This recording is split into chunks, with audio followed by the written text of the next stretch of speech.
Mucha gente piensa que ser cristiano es lo mismo que ser ingenuo, porque ¿cómo vamos a confiar en un Dios que no podemos ver? ¿Cómo sabemos que Jesús realmente resucitó? Si bien estos son excelentes tópicos para siguientes videos, el punto es que al cuestionar la fe, mucha gente confía y sin cuestionar en su propia mente y en su propio razonamiento, como si nuestra mente estuviera exenta de cualquier error. Te quiero mostrar en este video cómo no solamente necesitamos cuestionar nuestra mente, como también en Jesús encontramos la esperanza para una verdadera mente redimida que glorifica a Dios. Quédate conmigo para que lo averigüemos.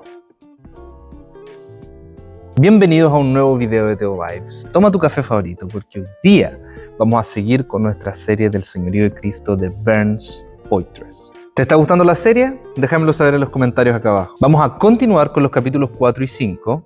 Vamos a averiguar qué dice la Escritura sobre nuestra mente. ¿Por qué nuestra mente? Porque mucho de lo que nosotros hacemos tiene que ver con cómo pensamos. En el episodio pasado vimos cómo es prioritario para el creyente relacionarse con Dios y con la realidad mediante la revelación, o sea, mediante la Biblia. Si estamos convencidos de esto, la pregunta que ahora nos queda por responder es: ¿qué dice la Biblia acerca de nuestra mente? Es irónico porque la manera en la cual la Biblia se nos presenta no es a través de un texto argumentativo donde tengamos que usar un montón de habilidades cerebrales para lograr entenderlo, sino que se presenta como una historia, como tal hemos dicho en muchos episodios. La creación, la entrada del pecado, la redención y la nueva creación son los 4 actos de la historia bíblica, pero también son las lentes por las cuales nosotros vemos el mundo. Y eso incluye, por supuesto, lo que entendemos ser nuestra mente.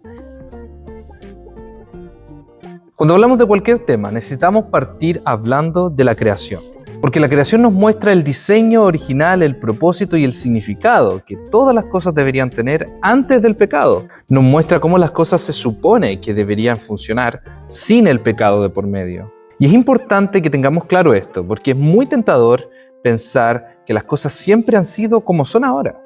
Y de alguna manera u otra terminamos normalizando los efectos del pecado en la creación. Tener claro el diseño original nos permite separar aquellas cosas que son efectos del pecado y aquellas cosas que el Dios ha puesto y que son buenas originalmente. Por lo tanto, cuando estamos hablando de la mente en la creación, nos estamos refiriendo a cómo funcionaba originalmente sin la presencia del pecado.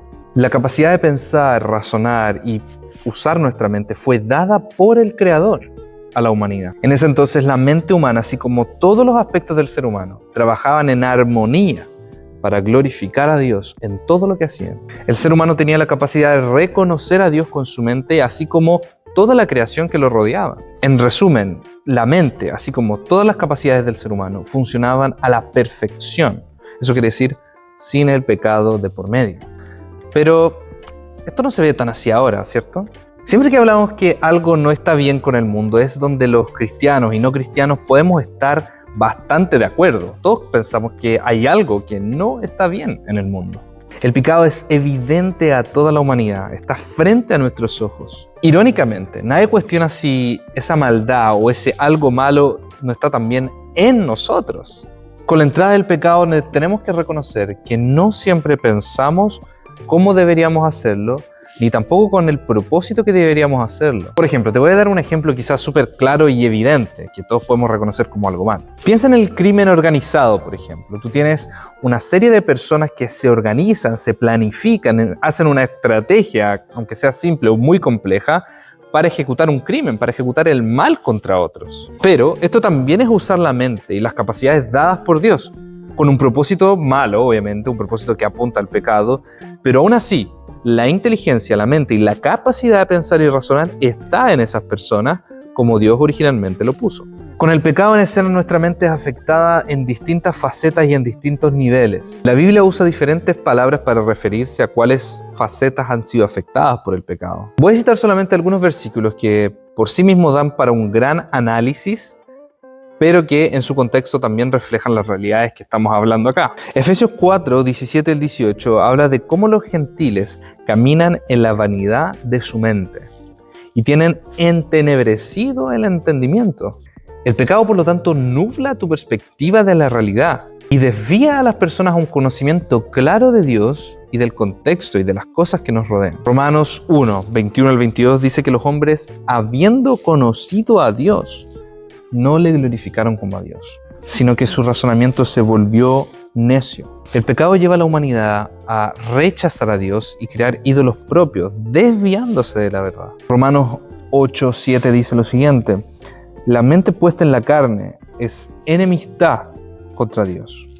Esto significa que por naturaleza el ser humano no es solo ignorante de Dios, sino que activamente rechaza la verdad de Dios. En otras palabras, tanto la capacidad de percibir la realidad, de relacionarse con la creación y de relacionarse con Dios a través de nuestra mente, fueron profundamente afectados por el pecado. Y esto lo vemos apenas salimos a la calle, ¿sí o no? No solamente con los ejemplos que di del crimen organizado, pero preguntémonos cuántas personas que están estudiando en la universidad, personas que van a ejercer una carrera en beneficio de la sociedad, realmente están estudiando para conocer mejor a su creador. Por lo tanto, cuando hablamos de nuestra mente, no solamente es importante reconocer una realidad creada, sino que también los efectos del pecado en ello. Muchas personas, quizá inclusive tú, confías en tu mente de manera ciega quizá. Nadie cuestiona si es que acaso lo que estamos pensando lo usamos para justificar lo que realmente queremos hacer. Y probablemente todos hemos tenido esta experiencia, ¿sí o no? De querer algo con tantas ganas que nuestra mente busca maneras de justificar y de crear una especie de necesidad de algo que es solamente un deseo. Sin embargo, y gracias a Dios, la historia no termina ahí. En Jesús, los creyentes reciben un cambio integral, y eso incluye nuestra mente. Eso implica no solamente recuperar el significado original que habíamos perdido en la creación, sino que al tener a Jesús podemos entender cómo todas las cosas hacen sentido y ganan significado en Él. La Biblia llama al creyente a ser renovado por el Espíritu Santo y la palabra, teniendo una mente capaz, a través de la iluminación del Espíritu Santo, de reconocer el plan de Dios en la Escritura.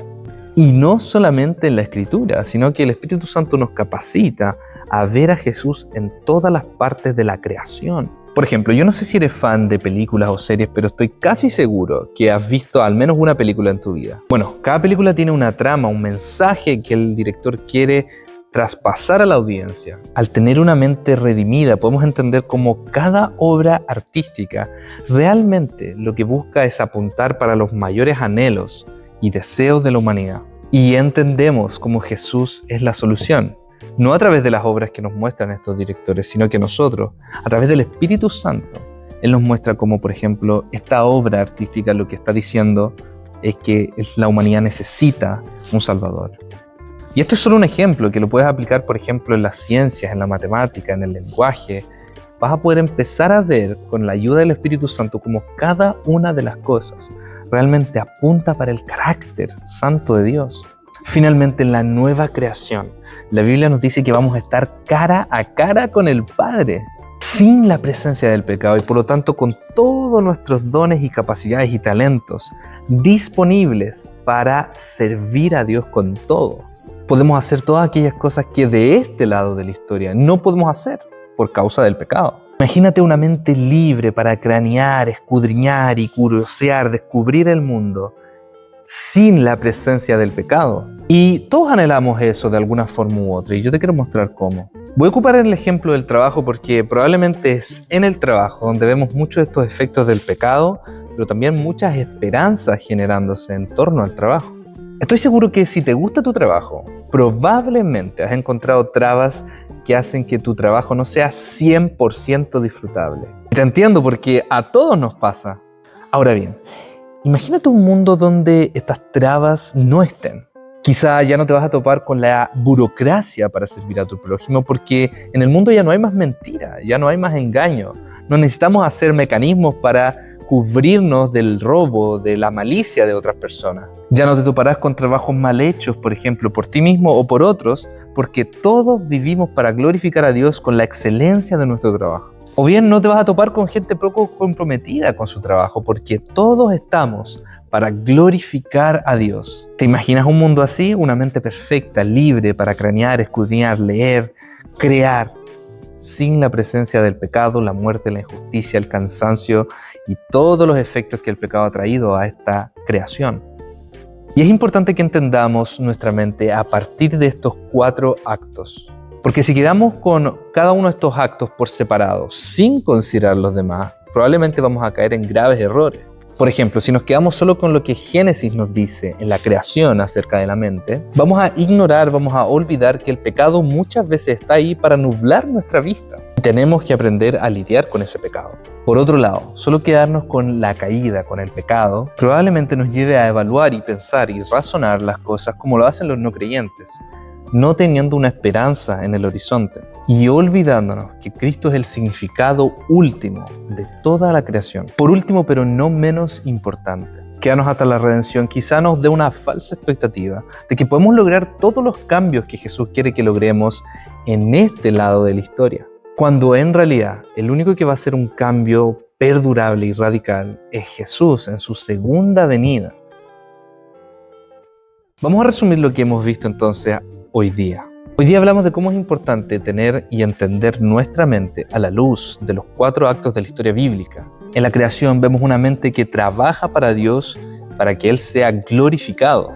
En el pecado vemos que la mente pierde su norte en varias facetas, tanto en la capacidad como en el propósito para la cual usa su mente. En Jesús tenemos una mente transformada y redimida, capaz de entender la palabra de Dios mediante la iluminación del Espíritu y de conseguir ver a Jesús en toda la creación. Por último, en la nueva creación tenemos una mente que trabaja sin la presencia del pecado de por medio y por lo tanto libre para cranear, escudriñar y explorar todas las maravillas que el mundo tiene a nos presentar y también sobre el carácter de Dios. Como ven, queridos, esto es un tema tremendamente relevante, ya que todo este libro se trata de cómo evaluar y someter nuestra vida al señorío de Cristo. Y si bien entender y tener nuestra mente sometida bajo el señorío de Cristo no es todo, pero es una parte significativa, ya que nuestra mente nos lleva a actuar de la manera con la cual actuamos. Y esto incluye influir y trabajar en todas las esferas de la sociedad que el Señor nos ha puesto. Pensar en el trabajo, la política, la educación, etc., con una mente redimida y transformada por la palabra, nos permitirá ser sal y luz, dando a conocer a Jesús en todas las cosas que estamos haciendo y pensando. Si crees que este contenido agregó valor a tu vida, no olvides darle like y suscribirte. Activa las campanitas para no perderte ningún video, ninguna novedad de lo que se viene. Comenta acá abajo qué te ha parecido esta serie y qué impacto ha tenido en tu vida. Asimismo, comparte este contenido con un amigo, un familiar, un colega que crees que podría ser útil conocer y saber todas estas cosas. Nos vemos en el próximo capítulo de Teobytes, queridos. Que tengan un día lleno, pero lleno de bendiciones.